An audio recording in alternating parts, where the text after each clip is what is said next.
Good evening, everyone, and welcome back to the Six Sided Scholars. This is your TNA pay per view post show here at BC WrestlePod, and it's been quite some time since the Six Sided Scholars have been on camera. But my name is Mikey El Jefe of BC WrestlePod, and I am here tonight to do a quick recap, post show, whatever you want to call it, for TNA Slammiversary.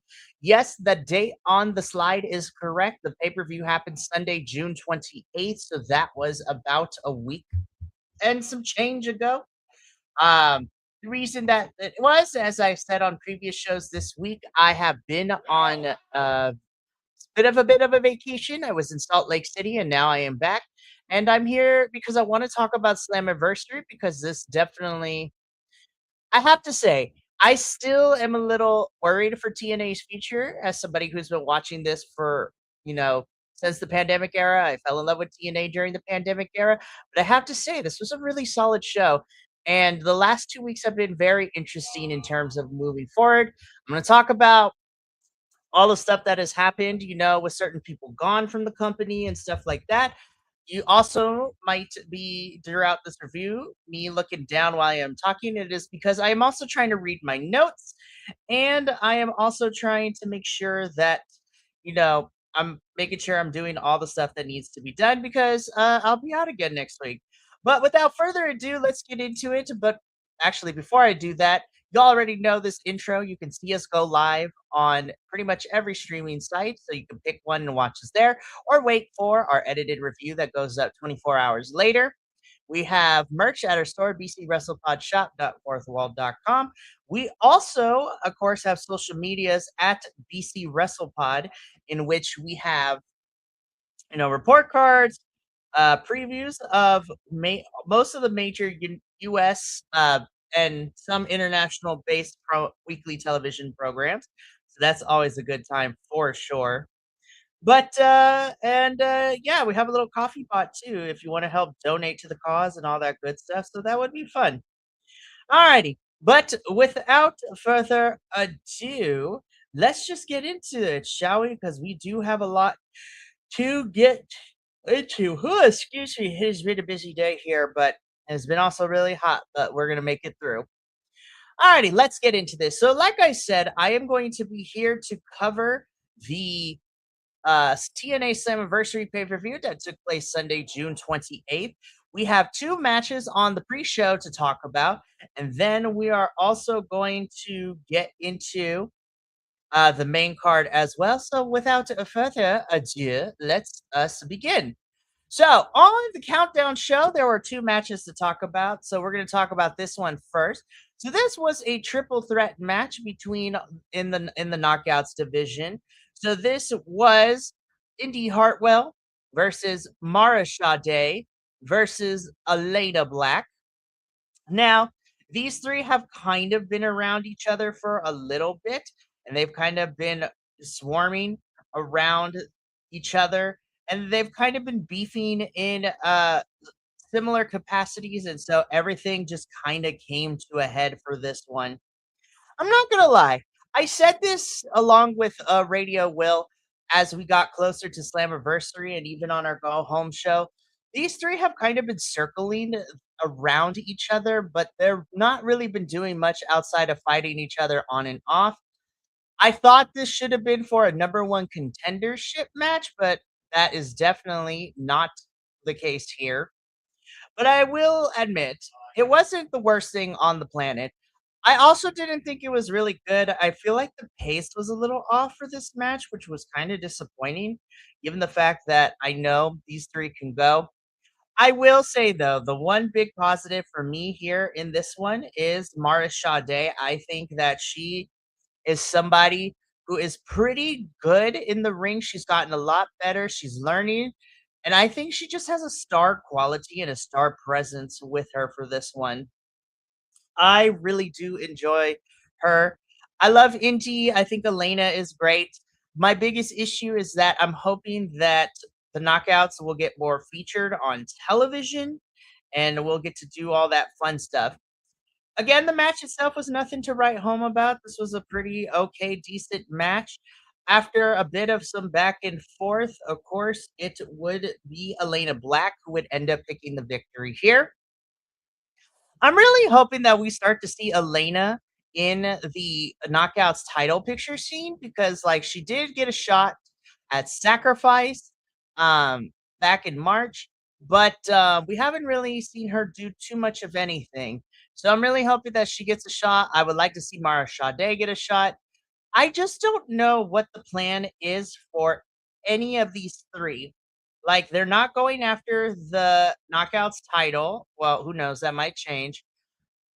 But they're all involved in some capacity with the announcement that happened after this match, because after this match, we get the announcement that TNA is introducing a Knockouts Television Championship, which the rule and the whole entire premise of this championship is that this championship would be defended on TNA television, which means, at least from my understanding of the rules that have been set in place, that this new championship is not going to be on pay-per-views, but just for television, which is cool and everything. And I love that.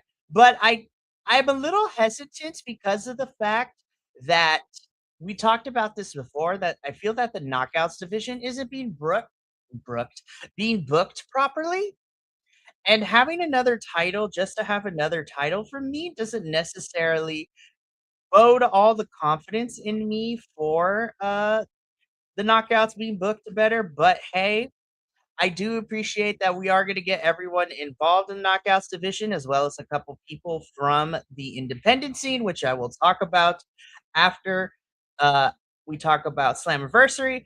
But Elena Black picks it up. We get the announcement of the Knockouts Television Championship, and we have a tournament that is going to go into all of it. So this should be interesting and should be fun to say. But the other match that we have on the countdown is this one. This is kind of a grudge match, if you will. These two have been kind of going back and forth a little bit over the last 2 months. We have Eric Young taking on TNA's newest signee, Mr. Bang Bang Sosa himself, Mr. Ricky Sosa. Um, I will say this actually was a pretty good match. I'm going to give this match a lot of credit. I know I have kind of talked about how Eric Young's place on the TNA roster has been very weird, and he hasn't really been doing much of anything since the beginning of this year. And this whole entire feud has been Eric Young, Ricky Sosa not being respectful of the old guard here in TNA, and Eric Young feels like he has to teach him a lesson.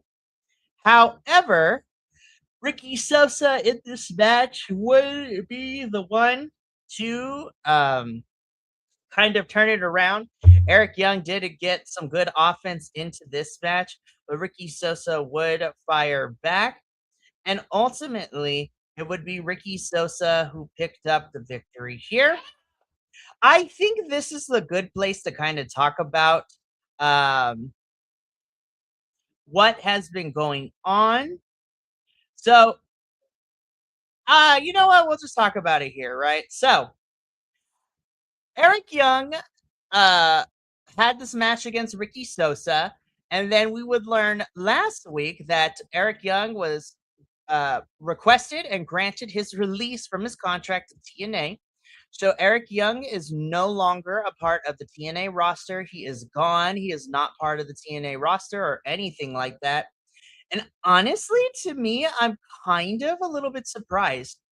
I know he wasn't really doing much in TNA since the beginning of this year, but I am really surprised to see Eric Young gone. I thought Eric Young would be one of those people that kind of sticks it out um, for the long haul in TNA, but he is done. He has wrapped it up with TNA. He's been granted his release. And according to reports, he is looking to head on over to WWE and NXT to kind of be a player slash coach over there. Which is crazy to me. And again, I know that Eric Young hasn't been doing much of anything in TNA as of late, but it is still kind of a shock that, you have a good veteran in Eric Young kind of leaving TNA to go to greener pastures for all intents and purposes. And I wish nothing but the best for Eric Young. Um, But it's also not really helping TNA's case with everything that has been going on since they're losing talent left and right since November of last year. So it's really unfortunate. So, but Ricky Sosa wins. It seems that Ricky and Leon Slater will be teaming up together, which is cool, and I actually like that. But hopefully, Eric Young will find success out. Not that he's not part of TNA anymore, and I wish nothing but the best for him. And yeah, I want him to find success. So, anywho, now that we've got the countdown out of the way, let's get into the main card. So we kick things off with our Ultimate X match for the X Division Championship. So we have Cedric Alexander technically defending this title against Fabian Eichner, Mr. Elegance, Amazing Red, Leon Slater, who we were told that Ultimate X is his contractual rematch for the X Division Championship, Casey Navarro and Frankie Kazarian. This match was really fun. I really enjoyed it. Everybody got their spots in. This had a good mix of high-paced action, comedy spots, and death-defying stunts, which I love. The only big issue that I had with this is I felt that this match really didn't get into second or third gear. Like everything was going, and I wish we got more time with this match because I felt that if they were given at least like maybe 5 or 7 extra more minutes, we could have really fleshed everything out. But for what we got, this was amazing. Amazing Red and Leon Slater, were the last two towards the tail end of this. It looked like that one of them was going to win. Leon Slater ends up grabbing the title. And as Leon is getting ready to fall down onto the mat, Cedric Alexander comes and swipes the title away from Leon and thus retaining it through shenanigans and trickery. So your winner and still X Division champion is Cedric Alexander. Now, when it comes to the X Division Championship, we did have a number one contenders like multi-man fatal like elimination like match uh within the last 2 weeks. Fabian Eichner won the number one contenders match, so he will be facing Cedric Alexander for the title in the future. So it should be fun. Now, after the match, though, Frankie Kazarian gets on the mic and Amazing Red is still in the ring. And Frankie is the one to let Amazing Red know that at a Bound for Glory in October, Amazing Red will be inducted into the TNA Hall of Fame, which I love for Amazing Red. Incredible wrestler, crazy fun career in TNA and outside of TNA. And I'm really happy to see Red get his flowers and recognition for what he's done in the business. He is fantastic. But yeah, Ultimate X I thought was a really fun way to open the main card, and the only real critique I have is I wish it got more time, but this was a fantastic opener for sure. We move on to our next match for Slammiversary, which is this match, AJ Francis versus Elijah. The story going into this match is that Elijah is looking to get his uh, sorry, Elijah to get all his music and catalog and likeness back from AJ Francis and his lawyers. Surprised that there was no like stipulation, like no DQ, not like a crazy match. There was just a regular match. I thought this match was pretty decent. Again, there was nothing too crazy about it, but I don't think it was bad. This was your big man on meaty man match because Elijah's a big boy. AJ Francis is a big boy, and I actually thought they had pretty good chemistry together in this one.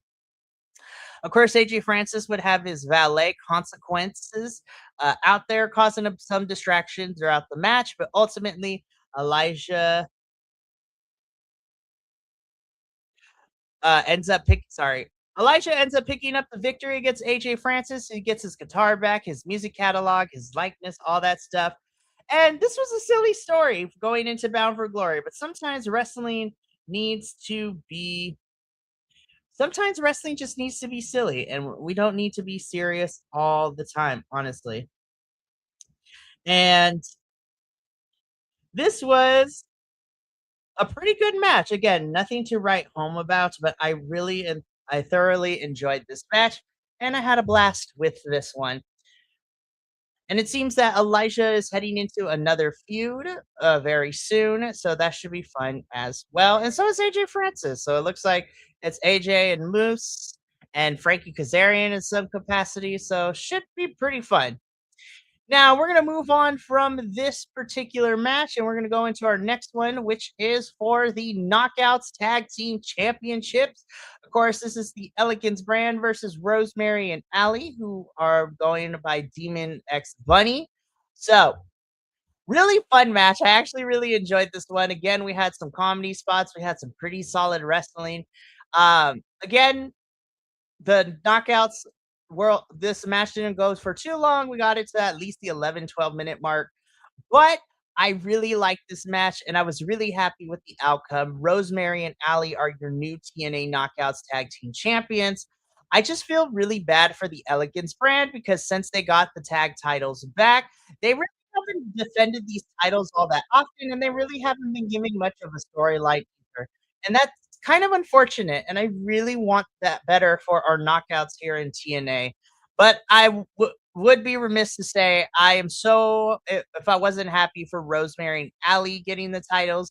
I really hope they allow Rosemary and Ali to have a fun run, and I want them to actually have a substantial and a decent feud. Like now that Rosemary and Ali have these titles, I just don't want them collecting dust. I want them to be given a feud to defend the titles against. So I'm really hoping that is the case. Again, nothing to write home about. This is a pretty decent match. But I still had a lot of fun with this, and I was super happy of the outcome of Rosemary and Ali picking up the victory here. After this match, we get into our TNA International Championship Open Challenge match. So Mustafa Ali would be defending his title against an opponent in this open challenge. Now we learned uh, prior to this match on the Countdown show, we learned that Santino and Daria Ray have both found opponents for Mustafa Ali. And Mustafa was told on the Countdown show that his match would now be a triple threat. So, in the open challenge, Daria Ray selected Rich Homie Swan to be the opponent. And Santino's pick was Mr. Wuwa Nation, formerly known as Apollo Crews in WWE. I thought this match was pretty fun. Again, another solid match, nothing to go too crazy about, but I think that Mustafa Ali does really well against any type of opponent. Rich Swan is very underrated, and I feel like we all need to talk about it more. And Yuwa Nation was pretty good. I really wish that they let Yuwa do more in WWE, but again, he's no longer with the company. He's out here doing stuff, so I wouldn't mind seeing you kind of stick around a little bit for TNA. No word on him signing or anything, but I enjoyed this match. Mustafa Ali would retain the international championship, and this was a pretty decent match. I really like this one. Moving on from this match, we go into our no surrender match. This is the grudge match. This is the final match between Eddie Edwards and Moose. So Moose has been long feuding with the system forever, and now it's kind of come into this final form of no surrender. So if you are unfamiliar with the no surrender match in TNA, essentially this is an anything goes, no disqualification match, and the only way to win is that the valet or the partner of your opponent must throw in the towel. So to win, your opponent side must throw in the towel in order to be declared the victor. So that means you win this match by any means necessary. And this match was a convoluted mess, but like in the best way possible because we had chains, tables, kendo sticks. Moose's son and wife got involved in the match, like they were getting attacked, and they were also attacking Eddie Edwards and Alicia Edwards.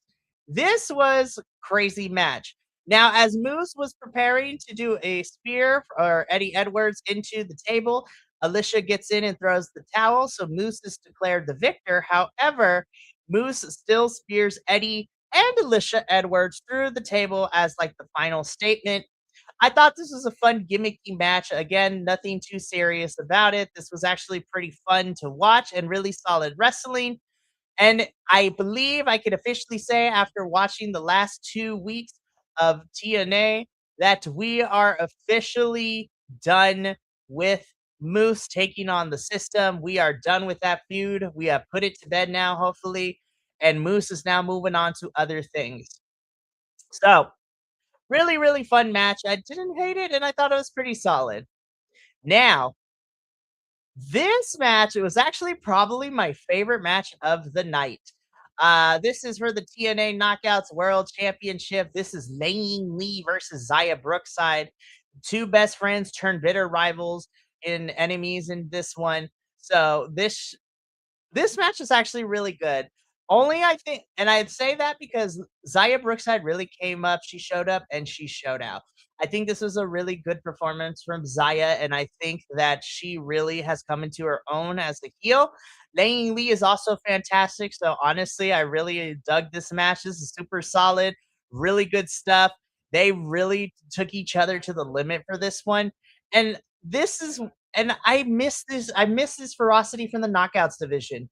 And I've been saying this for the longest time. I feel like once we lost Deanna and Jordan and Trinity, because they moved on to other green pastures, and also like Killer Kelly and also Masha Slamovich. So Masha kind of did it to herself with everything that transpired with her ex-partner. Um, but I've been missing the intensity and the ferocity and the craziness that the Knockouts division can do with this championship. And we've seen this title be held by NXT stars, and not really being given to our knockouts. So I'm really happy that we had an actual TNA knockout versus TNA knockout match for this championship. And this would be fantastic. Zaya Brookside would win this match, and she is our new TNA Knockouts World Champion. And she defended the title again against Lei Lee in a rematch last night in a no DQ match, which was also really good. And so Zaya Brookside is the new face of the TNA Knockouts division as its champion. I'm looking forward to seeing where it goes, and I'm wondering what we do with Laying Lee next as well. So, really good stuff. This is probably my favorite match of the entire night. Now, from the gimmick and the sports entertainment portion of this match, this also was a really fun match. We get a ladder match for the TNA World Tag Team Championships, the System defending the titles against the Hardys, the Righteous, and the Great Hands. Spots were fantastic. This was a really fun sports entertainment match. Bear Bronson bringing a little bit of his, death wrestling, into this match. The Righteous doing great. Great Hands were fantastic. The only problem that I have, and I know we say this all the time, but I don't understand why the Hardys won these tag team titles. I really do not. And I'm gonna tell you why I asked this question. TNA, at least in the men's division, like for some odd reason, we have built the tag team division against the Hardys. Now, no shade. The Hardys are legends in wrestling, especially in tag team wrestling. And I'm just sitting here and I understand that. But why is it that TNA cannot build their tag team division around other teams to be champion except for the Hardys? Like the system, Bear and Brian Myers have not they only defended their titles once since they won them. And the fact that the Hardys have them again is just a slap in the face, and it really frustrates me because the Hardys should not have to be tag team champions. You have the Righteous, the Great Hands, the System. You have enough men's tag teams to build champions around a team that is not the Hardys. The Hardys do not need the titles at this point. And I understand they bring the nostalgia and they bring the fans, but at this point they have nothing else to prove. They're going to go down as legends. It's time to establish new tag teams, TNA. And yes, I am going to be frustrated and mad about that because I want to see these tag teams, these newer tag teams, these tag teams that don't get these opportunities to get a shot to run with it. The Hardys don't need it, man. You could tell I get passionate about this, but I just want the tag team division to not be built around the Hardys. I don't get it. I really don't. I know that TNA is probably relying again on the nostalgia factor of the Hardys, but they do not need the championships because the Hardys should be putting over other teams, but they're not, and it frustrates me. Anyways, but outside of that, I thought everybody in this match, including the Hardys, They played their parts very well. They all took bumps. This was really fun. I'm just really disappointed that the Hardys are champions again because they don't need the titles. And it sucks to say that. And I know people are going to come after me, but it's time to start building up this division that don't require the Hardys, man. Anyways, we're gonna move on because I could be here forever. So we get into our main event of Slammiversary, which is for the TNA World Championship. This is Mike Santana defending his title against Nick Nemeth. Nick Nemeth is cashing in his Call Your Shot Gauntlet trophy to get this match. And the writing has been on the wall going into here. There was a small part of me that hoped that Mike would retain, but Nick Nemeth, spoiler alert, is your new TNA World Champion. Now, I will say that I really didn't like this match. I thought it was a pretty solid bout between the two. Again, not the craziest or not the like most insane match of the card, but I thought this was a really solid bout. They both brought it. And with the news that, Mike Santana was getting ready to finish up, his contract was coming up in July. I figured that Nick Nemeth would win, and that she sure enough did. So Nick Nemeth is currently our TNA World Champion. It seems that he and Casey Navarro are kind of going at it, which is fun. Mike Santana has reportedly finished up with TNA.